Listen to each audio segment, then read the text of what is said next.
crazy. I'm crazy for feeling so lonely. But I'm not in the studio.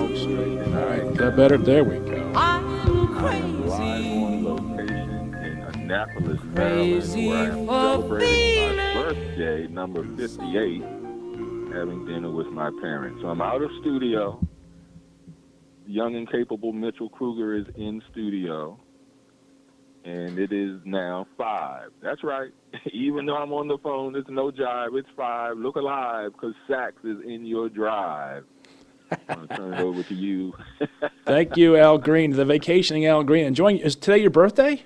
Today is my birthday. You have the same birthday as Tim Kaine. Get out. I'm not going to get out. Congratulations. Thank you. I did not know that. I learn something good every day. You got to stick around. I'm just saying. That's the plan. That's the plan. As many of these as I can. I got 58 so far. Well, that's great, Al. We're glad you made it safely, first and foremost, and we hope you have a wonderful celebration with your family. I will do my best, and you have a great show. I'm looking at the headlines, and I'm seeing crazy stuff that you're probably not even going to talk about. That's just how crazy things are. Well, it's always crazy, and that's why we had the theme song there from Patsy Cline, native of Winchester, Virginia. I think things are smoothing out here in the legislature. It's not quite as crazy because either bills are passing, which are crazy, some of them are really crazy, or they're dying, or they're not making it out of the Senate. But we are in full mode now. Charlie Deardor, and I don't call him Chuckles anymore because he gets upset when I do that. Yes, he does. Has said on Facebook, I'm not going to get out Chris Saxman or Bloomberg. Well, I'm going to have a great show. All right, Al. Take care, Sax. Thanks for the handoff there, brother. Appreciate it. No problem. Drive safely. That's the smooth, silky sounds of Al Green, our producer, who's on location today, celebrating his birthday with his family. And I mentioned him. It's also the birthday of U.S. Senator Tim Kaine. WJFN. A little louder, Mitchell. The rest of the team didn't hear you. Got a phone call coming in. Anyway, big debate last night. Winner clearly was Donald Trump. That thing was a train wreck, dumpster fire, whatever you want to say from the get-go. It was awful television, just like absolute chaos up there. Democrats once again stepping over any message that they could have gotten out, yelling and screaming and raising their hands, and the two moderators, Nora O'Donnell and Gayle King, just screwing it up from the get-go. It lasted for about 45 minutes to an hour. I think they finally took a break and said, look, y'all got to stop talking over each other because nothing is getting out. I've posted up on the Facebook the top 10 here of who the winners. Donald Trump, number 1. 2, Twitter. Twitter's always a winner in these kind of slugfests. Bernie Sanders, number 3. Number 1 if you're playing for the Democratic nomination. The instant poll on CBS showed him to be the clear winner. He took some shots, but he didn't lose any momentum. He didn't lose anything in the process of the debate. They were taking shots at him, but look, Bernie didn't lose one vote last night. Not one. Mike Bloomberg, I thought, stopped the bleeding from last week's debate, and he is spending an inordinate amount of money. I think every commercial last night, I mean, I probably see his commercials in my sleep, Mitchell. It's just exhausting, the amount of commercials that Michael Bloomberg is airing ahead of Super Tuesday, which is when Virginia has a chance to vote for its candidate for president on the Democratic side. Then coming in, I guess that's number 5, Elizabeth Warren. She debates really well, but she doesn't come across well. And Brian Kerwin, noted political consultant from Virginia Beach, said on the phone today, she comes across as the teacher everyone hated, and Pete Buttigieg comes across as the guy who always asks her for more homework. I thought that was a pretty good description. After Elizabeth Warren, I had it at Mayor Pete. Scored well, but again, he doesn't win. I don't think he wins many votes, but that he doesn't already have. But if you come across as calm amidst the chaos and nicer this time he was to the women, he might get a few more votes. It's hard to tell. We'll see what happens in South Carolina. Recent polling has shown an uptick there for Vice President Joe Biden. And then we've got Joe Biden coming in after Mayor Pete. You know, he had a much better debate, but still it wasn't that great. I mean, it doesn't come across well. He was better for Joe Biden, but that doesn't tell you much. And then Amy Klobuchar, again, solid, but I just don't see a path forward after Super Tuesday. She's out of money. And unless Elizabeth Warren gets out and Klobuchar stays in and gets more of the vote, people want to have a female president. I just don't see a path forward. And then Tom Steyer, really, why are you there anymore? I mean, we know you got a lot of money. Go spend it on something else. And then coming in last, dead last, CBS comes in at number 11 in the countdown, but really they should come in around number 27. They were that bad. That was the worst moderating I've ever seen in a debate, and we've seen a plethora of bad moderators this year around. And frankly, the whole model that the moderators have of this uber diverse panel who can't get a hold of anyone, I think it's more of a values reflection of the networks when they do this. They put the even division amongst all the races and genders and this kind of thing. Look, I miss Tim Russert.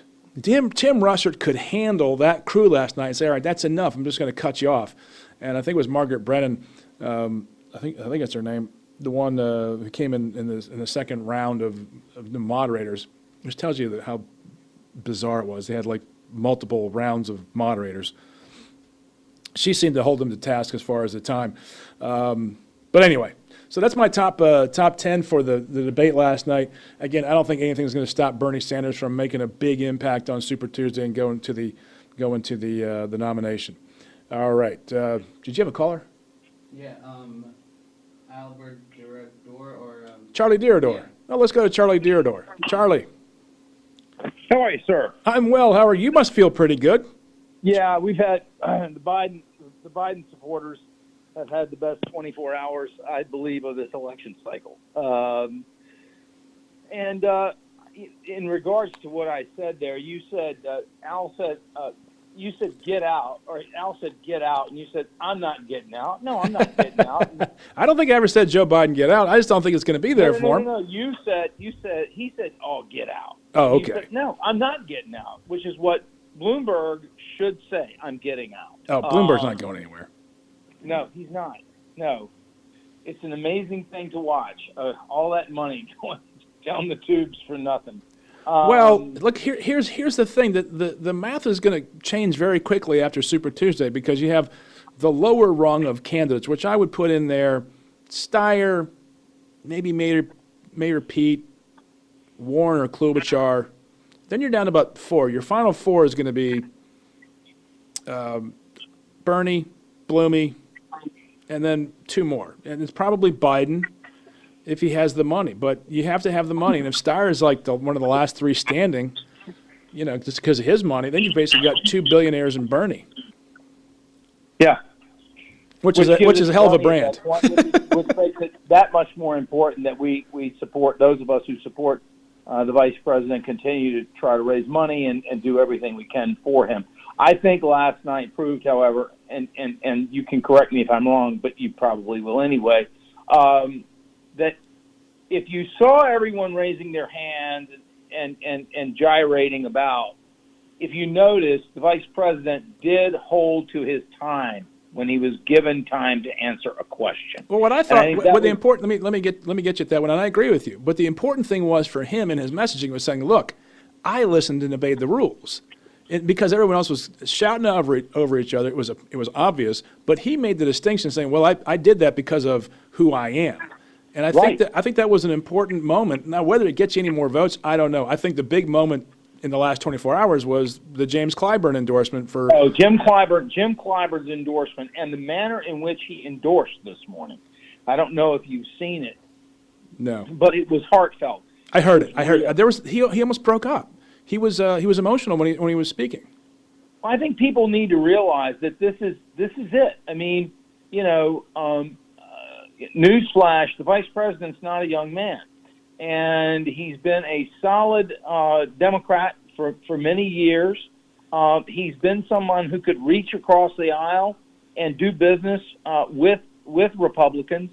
And he made a very good point today, I think this morning, or maybe it was last night, where he said, people don't want a revolution. The people in this country don't want a revolution. They want progress.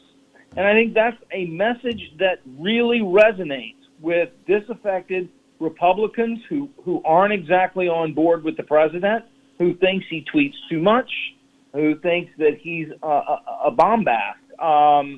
Those people would vote for Joe Biden, but they certainly, given the choice, would not vote for Bernie Sanders. And so I think that's a massive point that needs to be made. Would they vote for an Elizabeth Warren? Well, I don't know. I mean, Elizabeth Warren has a plan for that too, I'm sure. God, is she annoying. Well, I'm not going to say that. I mean, she's got... That's fine. I'm just saying it. I mean, she just comes and she debates well. The problem is you can't... No, actually, she doesn't. Here's the thing. Well. Here's the thing. She You starts can't... she starts every answer with, I have a plan with Of course she does. And that goes to my next point. Look, and I'm not here to beat up on folks that I don't support. Understand. Okay. But I'm just getting so tired of...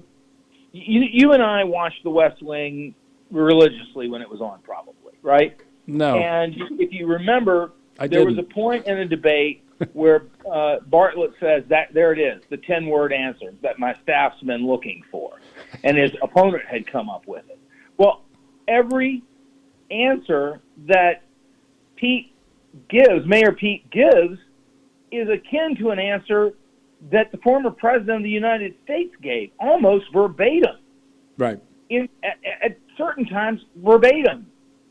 So, do you want new and flashy, and I'm going to give you this, and I'm going to give you that, and we're going to, public college is going to be free? Excuse me? Debt is going to be forgiven? No, you signed on the bottom line. You knew what you were getting into. No, that's not how that works at all. I mean, that's like, okay, what's next? I signed on for a car, Bernie. Can I have that one free, too? Can you forgive that debt, too? That's not how any of this works, okay? All right. But if I may respond. My point is this. We'll get to you in a there's second. There's leadership, and then there's Bernie Sanders. Right. But go ahead. I'm listening now. No. I appreciate that very much. No, I didn't watch West Wing. B, Elizabeth Warren is incredibly annoying, but she's effective at hitting other people and taking them down. The problem is it's not raising her up in the process. Right. You can't do both. You can't do both. You can't be the assigned hitman and raise yourself up. And she's either assigned herself to be the hit, the whacker, hit person, or the or whatever you want to call her. She did it when she hit Bloomberg last night on the pregnancy issue. Boy, that was a boomerang. The kill it issue. That was very personal for her. Well, it might have been very personal, but it came across so viciously. It's like, wait a second. He said, wait a second. I never said that. And then she said allegedly. Well, you can't say allegedly when you say something that, I don't want to say extreme, but that, emotional. But that goes back to my point, Chris. How can you say she's a good debater when she uses allegedly in a vicious attack like that? I mean, she messages well, but her message is awful. Her message and tone are awful. Cold if you're going to hit somebody. No, look. I don't think she's there to win the debate to get votes. I think she's there to take down Bloomberg. Someone's working a deal behind the scenes. That always is the case. Someone who's out of money goes, look, if I do this, this is the way it's going to go. I'll come in and be your vice president. Whatever. Something's got to give, right, at some point in the campaign. Now, she's either made that deal or she's just not a nice person. But the point is, the overriding point is, even if you are effective in making your point and getting your plan out there and constantly soaking up the time on the camera, she comes across as frantic. But she doesn't. You can't pull yourself up by pushing someone else down. It's physically impossible, and in politics it never works. And so when you see that balance against then Mayor Pete, you kind of go, well, maybe he's the calm one who might get some extra votes. I don't think so, but I'm not a Democrat in South Carolina when it matters or on Super Tuesday. Well, I will tell you that the Pete thing is going to probably come to a halt Super Tuesday or soon thereafter. I think the Warren candidacy comes to a halt Super Tuesday sometime after, shortly thereafter. And I think we're going to see a thinning of the field here in the next 10 days. Oh, And Yeah. I think it needs to happen. I really do think it needs. I think it needs to happen. Next terribly. Wednesday is Black Wednesday. This is Black Monday is the day after the playoffs end. It is. It's the day after. Black Monday is the day after the playoffs in football, right? And all the coaches get fired. That's what's going to happen on Wednesday, and they all know it. We're out of money. We didn't do well. It's time to prepare. Bring me the speech that's already been drafted.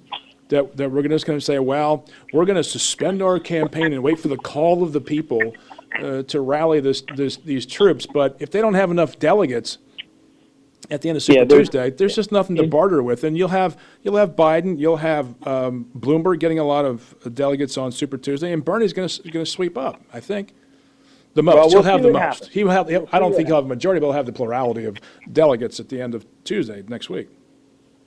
Well, it's always good listening to you. It's always good talking to you. And, I'm still riding with Biden because I'm the most loyal guy on the planet. And I think he is the most presidential of them all. I think that Bloomberg, if it weren't for his money, Bloomberg would have been out. Well, if it wasn't for his money, he wouldn't have been in. He wouldn't have been in. But I think after the first debate, it would have all been over with. The first debate was so disastrous for him. Well, he didn't prepare for that. He should have. He should have seen all of that coming. Everyone else in the country did, and everyone saw the pummeling that Bernie took last night coming. But honestly, who does he remind you of? Who? Which one? Bloomberg. Who does he remind me of? Trump. He reminds me of Trump all day long. No, God, no. He doesn't prepare for debating. He just rolls with it, right? No. He thinks he's better than everybody else on the stage. There's some similarities, but it doesn't remind me of Donald Trump. The one who reminds me of Donald Trump is Bernie Sanders. Well, yeah, I got to go. I mean, okay, all right, fine. But I'm just talking about two New York. What is it, dog? It always feels like therapy for Charlie when he calls in here, doesn't it? Okay, yeah, you're right. Sorry. Hey, listen, my dog's barking, and the radio audience doesn't want to hear that. No, they don't. Which means my wife's coming home, and I'm got to get some stuff done. Listen, great to talk to you again. Always a pleasure, Charlie. And hey, go check out Roastology down on, is it Cary Street or Canal Street? It's Cary Street. Cary Street in Richmond. The Boulevard, yeah. There you go. Yeah. New hot coffee shop. It is actually doing quite well. Is it? Well, you overcharge, really so, you know. Yeah. Tell them Chris Saxon sent you. Yeah, I'd love a free cup of coffee. Thanks. Okay, that had nothing to do with free coffee. Free Bye-bye. coffee. Thanks. Charlie Dierdor, one of our favorite callers here at WJFN Radio's Virginia Free Show. I'm Chris Saxman, former member of the House of Delegates, and try to engage at the local level here in Richmond politics, especially the General Assembly session. But overriding everything, obviously, is the Democratic nomination contest. We had the big debate last night on CBS, which absolutely was a dumpster fire rolling down a river, going over the waterfalls. It was awful to watch. No message came out of that debate last night. Mitchell, did you watch the debate at all? You didn't? Okay. You're allowed to speak here, by the way. I think my dad did. You think your dad did? Okay, my wife and I have sort of, we've never really done politics at home. It's sort of been like an off limits because of my role in life. But the last two debates has been like, we've got to get ready for this. This is compelling television. And last week's viewership was 19.7 million viewers. And I can't wait to see the ratings from last night. They should have been higher. Yeah, don't hit the microphone.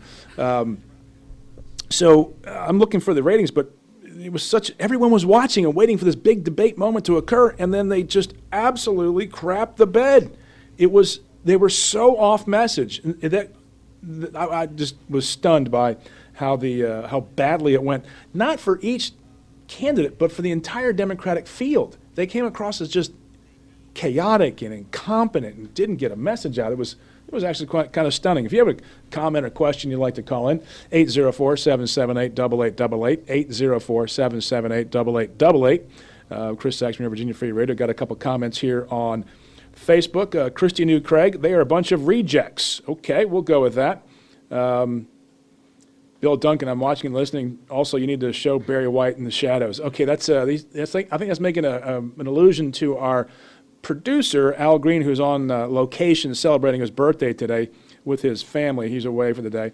Bill Duncan, if you look back, Biden was the only one not back in the raid on bin Laden. Okay, there's going to be that. I tell you what, there's going to be a big opposition research dump here on Bernie Sanders. Every Democrat I talk to says he's not been fully vetted. I keep hearing that over and over and over again. Not been fully vetted, not be fully vetted, and hasn't been fully vetted. And then I read the chapter in Peter Schweitzer's new book about corruption in politics, and there's a chapter on Bernie Sanders. And it's very interesting reading about how Mr. Sanders has made his money.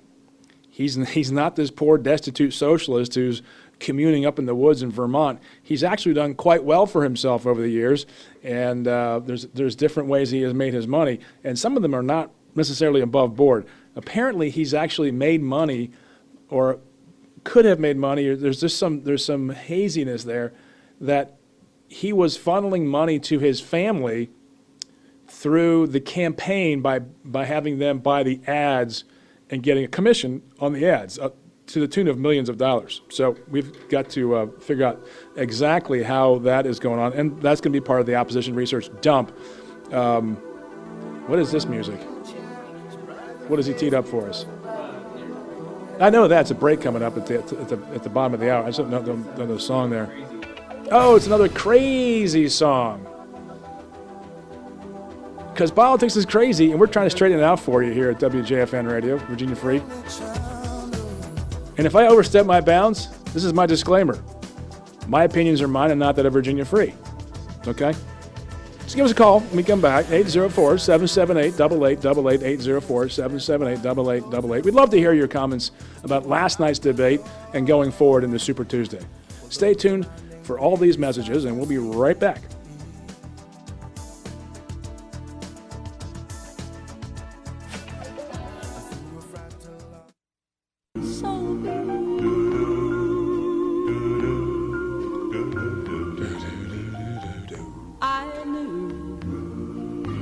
Love me as long as you wanted, and then someday you'd leave me for somebody new.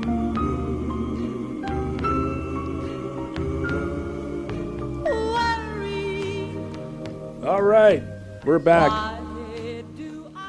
WJFN studios here in South Richmond, broadcasting all over. We can say Richmond, Goochland, but at the top of the hour, according to FCC regulations, you have to say Goochland, Richmond, because that's where the tower broadcasts from. Mitchell, did you know that? No, I didn't. See, you got to know your FCC regulations. I didn't know that either, and I didn't want to get locked up. But just keep that in mind, folks, when people say we want the federal government to run our health care. At the top of the hour, if we identify Virginia Free and WJFN Radio, 100.5, blowtorch of Central Virginia. The top of the hour, you have to say Goochland, Richmond, because the broadcast tower is located in Goochland County. At the bottom of the hour, we can say Richmond, Goochland. Interesting. No, it's stupid. Mitchell, it's stupid. What do they teach you in this school you go to? I'm kidding. It's your first day with me. You'll have to adjust to the humor or lack thereof. It's sort of like dad humor. Oh, I'll quickly get used to it. Okay, good. Anyway, we were talking about in the last segment, Charlie Dierdor from Richmond. I would call him a prominent Democrat in the city of Richmond, called in to basically more or less extol the virtues of voting for Vice President Joe Biden for the presidential nomination for the Democrats on Super Tuesday coming up in 6 days' time. Charlie's been adamant about supporting former Vice President Joe Biden. We have a little bit of run-on. We have a little, tit for tat when he calls in, but makes a strong case that Vice President would be the most presidential, but I just don't think it comes across that way. And I certainly don't think it comes across as change. Even though anything different than Donald Trump would be a change, obviously, but when you're going after the new Democratic Party, the new voters, I just don't think Joe Biden's made this sale. I think he's run a horrible campaign.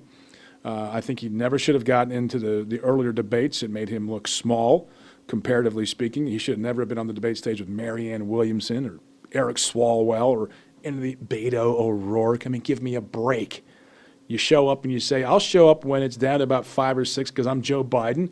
and I was vice president of the United States. We had a successful 2 terms in office, and you play that. But he didn't. He got into the weeds early. He spent way too much money on these early states. Didn't do well. He should have kept back his money for Super Tuesday when the rest of the field had been cleared out, because he was leading. He was up around 38 points nationally. Now he's down around, I don't know, mid-20s nationally. It's just not. It's bad strategy.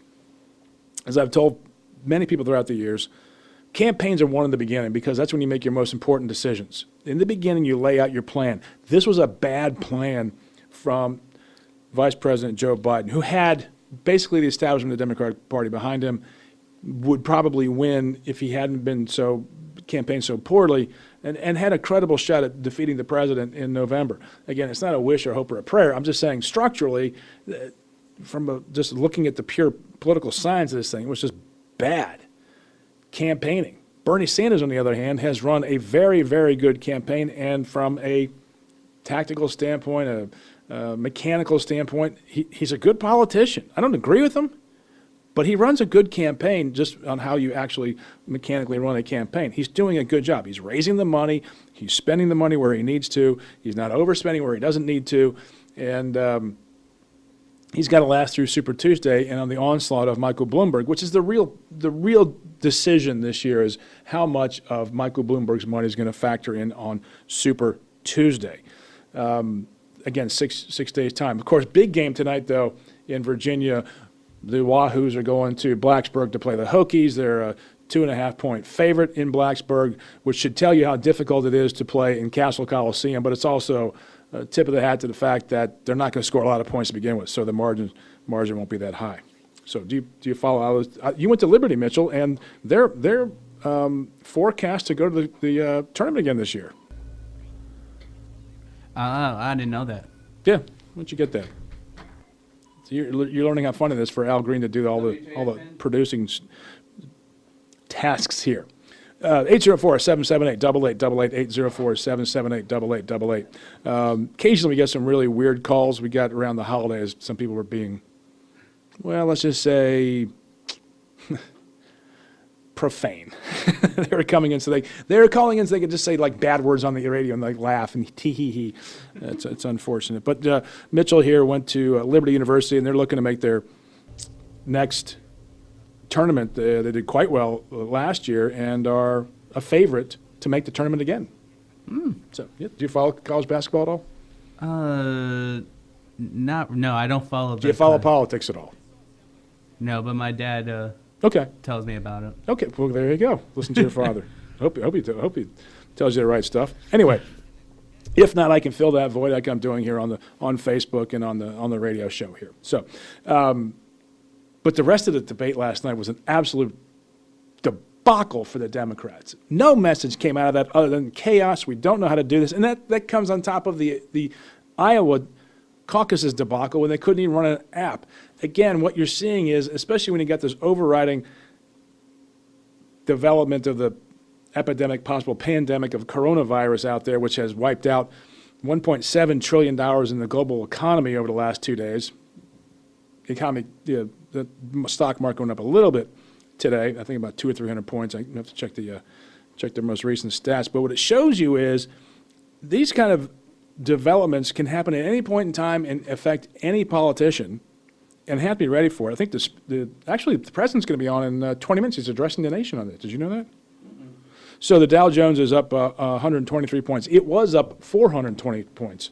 So you can see the volatility in the stock market as a result of the coronavirus. Of course, we're not the sole concern there is not the economic performance. It's making sure that people don't die of this disease. But the political and economic ramifications you have to understand, as it will impact just about everything else. Again, $1.7 trillion is wiped out in the global economy in just 2 days with the fear of this coronavirus spreading. Apparently, Germany is close to declaring an epidemic in Germany.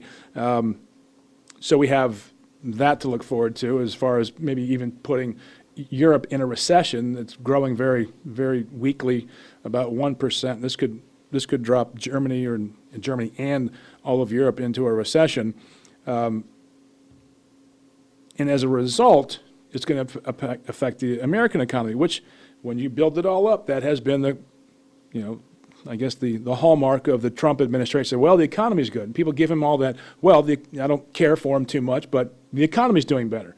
Therefore, I'm doing better. Or I'm doing better, and the economy's doing better, so I'm going to support President Trump. And if that flips, it would be horrific if it came as a result of a disease or an outbreak that caused the economy to slip into recession. Then everything's not so good. When you lose 2,000 points off the Dow Jones and you have all these people with these investment accounts who look at the wins and losses on a daily basis, maybe at the gas station, they say, "Oh, Trump, the gas is at $2.30 a gallon versus $3.30 a gallon." You think, well, maybe I'm winning. Mitchell, I'll ask you this: you're young. How many people do you think in America have a 401k account, a retirement account? There's about 30 million people in America. How many do you think have a 401k retirement account, which is basically the stock account, equities that go into their retirement, their savings? Just roundabout. Just throw some numbers out there. You're not going to be accurate. Just don't be afraid to be wrong here. 100 million. Well, I like that answer. That's very progressive of you. It's actually 55 million. Oh, okay. That's a lot of people, though. Yeah. Okay? When I saw that number today, I called up one of my connections in the polling world. And I said, hey, how many people who are registered voters, likely voters, have a retirement account? Or how many people have a retirement account and are registered voters? What's the connection there? And they said the markers for registered and likely voters is pretty much determinative of whether they have a retirement account, a 401k. So they are the same. Now, conjure this. At the same time I'm thinking about this, I'm remembering back to recent acquisitions in the online trading world. Charles Schwab recently bought TD Ameritrade. And Morgan Stanley recently bought E-Trade. And both are offering $0 stock sales. You can go online, buy a stock, and it won't cost you anything. They don't charge you for the purchase. Before, they might charge you $5. So if you're buying a $50 stock, it's all of a sudden a $55 stock, and it's 10% more. So to get your money back, the stock has to get to 55. That means you break even. So you're buying something at a loss. Okay? You follow that, Mitchell? Sort of, yeah. Okay. But now you have these massive banks and financial institutions that are offering zero charge to buy stocks. So rather than say, I'll put my savings this week, $50 into my bank account, you can go online, click, and you've bought a $50 stock somewhere. Mm-hmm. It could be a company you work for. So now you're not an employee of that company, you're an owner. Just like that. The societal and economic and political implications are staggering, and no one's reporting on it.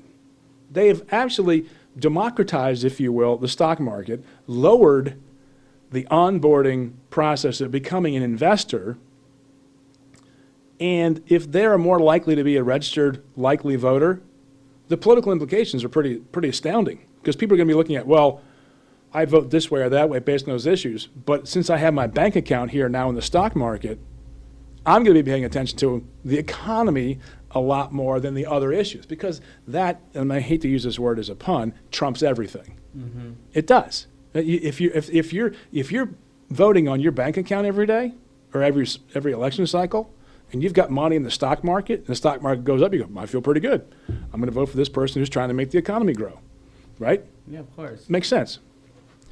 So I think in the end, what you're going to see is with these changes that are not being talked about, over time, people are going to move away from this whole demographic notion of how they're going to vote. Well, all blacks are supposed to vote for the Democrats, and white males are supposed to vote for in the way the political minds are thinking. They'll start voting more Republican. That's not necessarily the case anymore, or going to be the case long term. People are going to be voting on their pocketbook, and they always have, but now it's far more tangible in connectivity with the stock market and the rest of the global economy. Profound changes in our politics. And I didn't hear anyone on the stage last night talking anything about the economy. Growing the economy. We need to grow the economy. We need to do X, Y. No. Here's what we're not doing. It's like one big complaint department against the United States of America. And I kind of get sick and tired of it. Here's what's wrong in America. Here's what's wrong. Here's what's wrong. I'm like, do you focus on what's right? We've got about a 3% unemployment rate, more people working than ever, and they can't give any, credit to the president. That's like the worst thing you can ever do in politics is give the other side some due. I don't think that helps you make the sale at the end of the day. And Bloomberg last night, I think, sort of tacked in that direction. Like he started saying we can't afford this stuff, which was probably quite stunning to all the Bernie Sanders folks who are going, what do you mean we can't afford this? Of course we can afford it. Apparently it's all free. Everything's supposed to be free with the Bernie Sanders crowd. Free health care, free college, free this, free that. It's a great message. You get free college, bag of weed, and your parents are morons. That gets an oversimplification. Anyway, 804-778-8888, 804-778-8888. If you're not hearing the smooth, silky sounds of Al Green, our producer, he is, I don't want to say on location, he is off today, enjoying his birthday, which also is enjoyed. Today is the birthday of U.S. Senator Tim Kaine, which Al Green did not know, and I had forgotten, but I took my time to send a text up that way. And we're very happy for Alan celebrating another trip around the sun, as they say. But that's why you don't hear the smooth, silky sounds of Al Green. So Joe Biden making a comeback in South Carolina. He's up 10 points in the Real Clear Politics average of polls coming out in South Carolina with a big uptick and a huge endorsement today from Congressman Jim Clyburn, who is considered the dean of the South Carolina congressional delegation, African American. I want to say he was chair of the budget committee at one point. I don't remember, but he's very powerful, very influential, and the African American vote in South Carolina is a huge part of the Democratic nomination in South Carolina. I think it's upwards of 45% of Democratic voters in South Carolina are African American, and with the Biden obviously being the vice president under Barack Obama, that still holds a lot of sway with the voters of South Carolina in the Democratic field. So, we're looking for a victory there. Again, if Biden doesn't get the numbers, I think we got to put the over under at about 30 for Biden. He's averaging 31.4 in the Real Clear Politics average. I'm going to put the over under. We need to watch that this weekend at 30. If he underperforms 30, that's a bad day for Joe Biden, even because he's expected to win. Again, you have to overperform, and Sanders has been overperforming in every nominating contest thus far. But what's really interesting for a lot of folks, especially for the data nerds like me in elections, is that Bernie Sanders really hasn't done that much better than last time. In fact, in some cases, New Hampshire especially, he's done worse than 2016. The difference is it's a much more crowded field and the opposition is divided. So he's been able to win with a divided opposition. Make sense to you, Mitchell? Okay.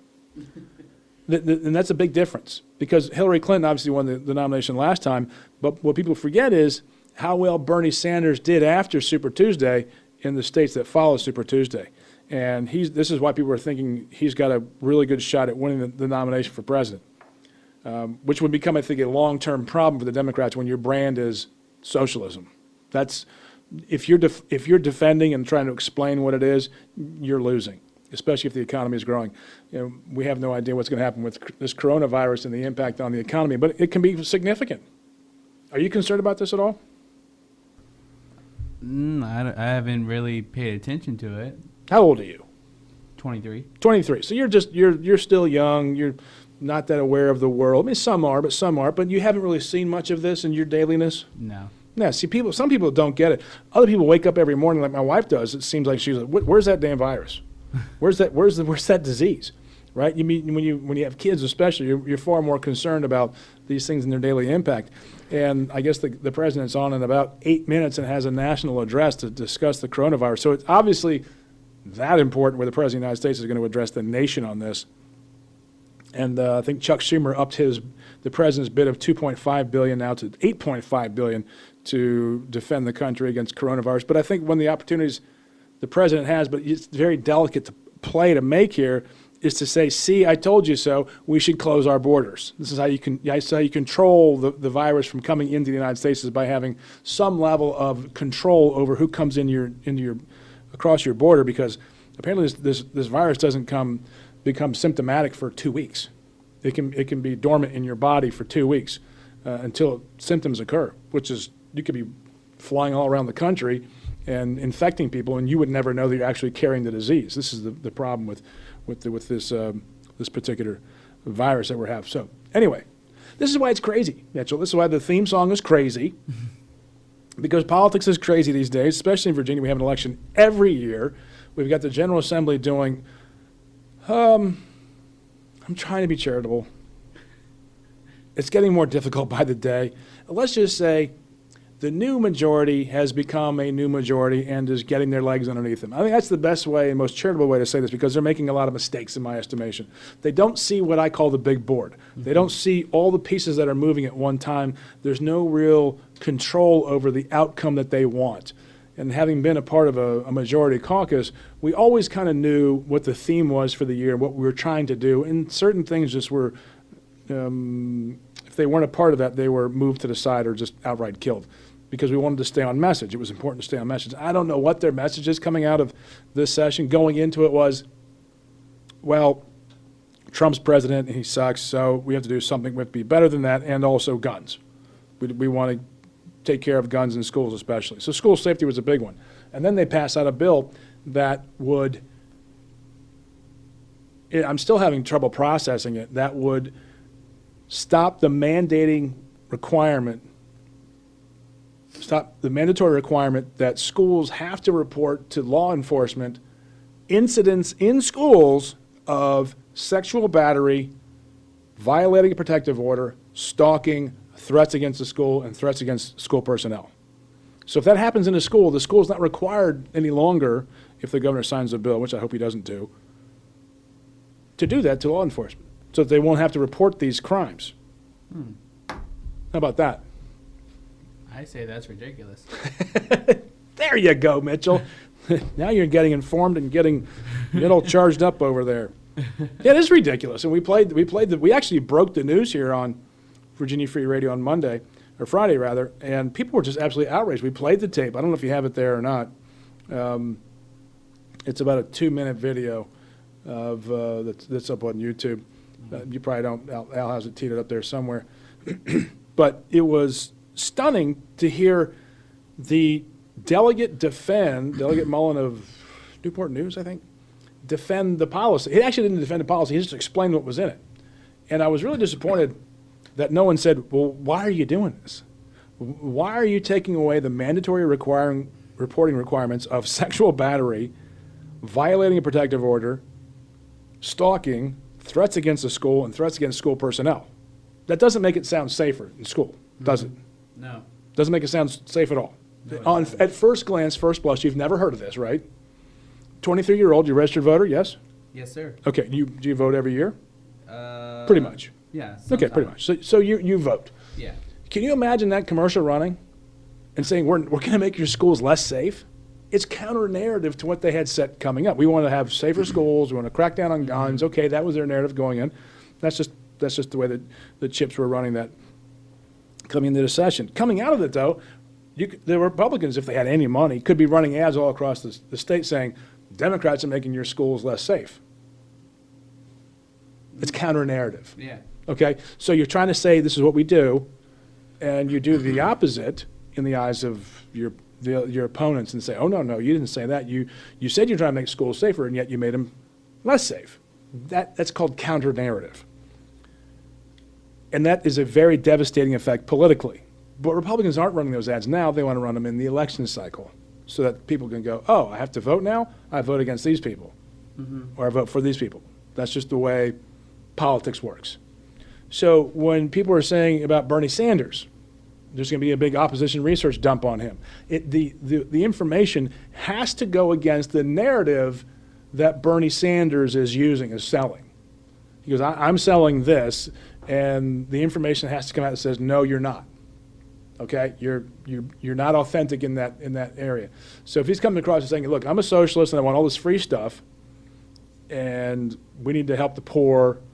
If that's his message, and they come out with information that says that's not what you do in real life, you're a hypocrite, you're not authentic at all, that's devastating, right? And you lose support. Yeah. That's what's going to happen, in my estimation, with the Bernie Sanders campaign. They are the opposition research, especially what I've been reading in Peter Schweizer's new book. Bernie Sanders is not immune from making a lot of money. I think in 17 and 18, he made $1 million in each year. But he's attacking millionaires and billionaires. He says millionaires less now. He just says billionaires because he is himself a millionaire. As Michael Bloomberg said, the only decent line he had in last week's debate was, I don't know what you're so thrilled with socialism. He said, well, here's how great this country is. The best-known socialist is a millionaire with 3 houses who's trying to make the case that all these rich people are holding people down.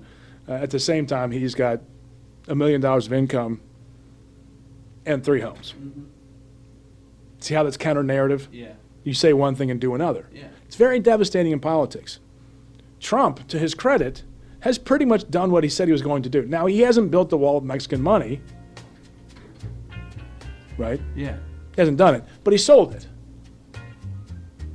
He'll come back in the next, this cycle and say, look, I'm still going to try to get that done. It's crazy. Yeah. Crazy. See how I worked that in? Yeah. Patsy Cline. Crazy for feeling All right. so lonely. I think we're 30 seconds away from, I don't know where it's airing on the John Fredericks Radio Network. The president is addressing the nation at the top of the hour. So you probably want to go and flip the channels over and get your TV on. If he's the media-wise person that we know, he'll going to give it a few minutes afterwards before he gets the audience built up. But this is Chris Saxman, Virginia Free Radio. Tune in tomorrow at 5 p.m. Give us a call, 804-778-8888. We'll take your answers and talk about politics.